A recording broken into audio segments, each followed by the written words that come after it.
Hello everyone, I'm going to cover Final Fantasy XIV's PAX East presentation coverage. I will be going in order as best as possible, and I will highlight everything that I think you guys would be interested in.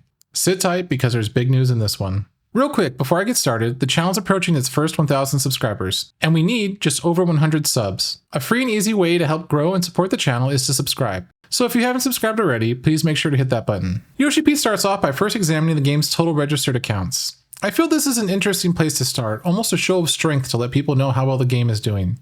And to my surprise, it's currently at 30 million accounts. I do believe this number also counts for trial accounts, so actual player numbers I'm sure are lower. Still, what remarkable progress. Yoshi P goes further and reflects on the humble beginnings of Final Fantasy XIV, the good and the bad. He continues to examine the progress expansion by expansion, and to no surprise, Shadowbringers brought the biggest reaction from the crowd attending. And you can tell all of the previous expansion release slides are leading up to the big announcement. Yoshi P went on to discuss one of Dawntrail's biggest challenges, and that's evolution. I feel this man is spot on. He knows the audience well and can really dial into the players' feedback. He clearly understands the game needs some change-ups in order to remain interesting and relevant. He explains that Dawntrail will bring on the following: refined multiplayer gameplay, more large-scale duties, and specifically he states like Bosja and Eureka. Yoshi also spoke upon a more fulfilling gaming experience. He literally stated that based on the feedback, he understands that the player base feels a lot of the content is too repetitive. He also warns that he'll be bringing on more unique and challenging experiences, and also mentioned that he wants players to communicate and strategize together more. One of the biggest points here is improved rewards. Yoshi P is looking to improve rewards as well.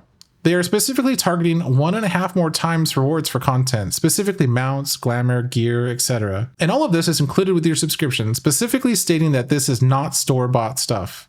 In my opinion, this is just another bullet point he nailed. Time and time again, content is not worth doing because of the rewards. I'm so glad they are looking into adding more of them. He also mentions there's a lot more that he did not mention today, but will be further on down the road. And of course, Yoshi mentioned some stuff that we are all very aware of at this point. Level cap increase to 100, new characters, new jobs, Xbox release, and new race. One interesting point he brought up was, do we go to level 110, or how do we approach this? I myself was wondering the same thing. Are we going to be level 150 someday? I think the most interesting points on this next slide are the new Final Fantasy XI crossover raid and the Cosmic Exploration. I myself have had so many questions about Cosmic Exploration, and unfortunately not much was said about this today. And there it is, guys, Final Fantasy XIV's Dawntrail official release date. Dawntrail officially releases June 28th for pre-order early access and July 2nd for regular access. This is great to hear, and I'm glad they didn't push it out to the end of the summer. And comically enough, Yoshi stated he would have released the game a week earlier, but acknowledges that the Elden Ring DLC is releasing and he wanted to give players a week to play that. And I think we all know Yoshi himself will be playing Elden Ring that week as well.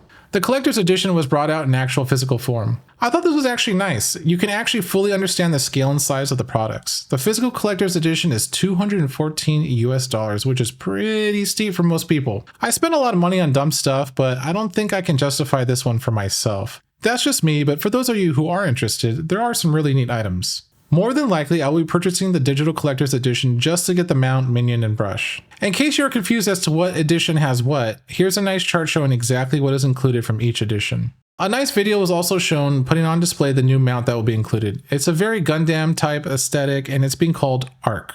System requirement changes were covered once again. The chart shows minimum and recommended requirements. I know some people may not like this, but I do also understand that this is one of the paths forward. This bit is also very important to some, including myself. Pre-orders begin on March 26, 2024, so this coming Tuesday. And they are time separated unless you are ordering through Steam, and that will be just at 9 AM PDT.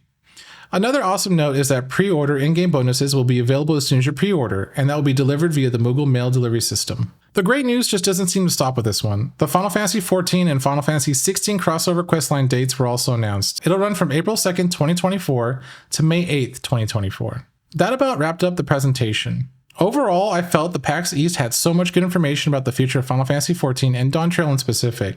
I know not everyone has 2 hours to devote to listening to this stream, and I hope some of you found this content useful. Once again, thank you guys so much for checking out this video, and if you haven't subscribed already, please consider doing so, and I will see you next time.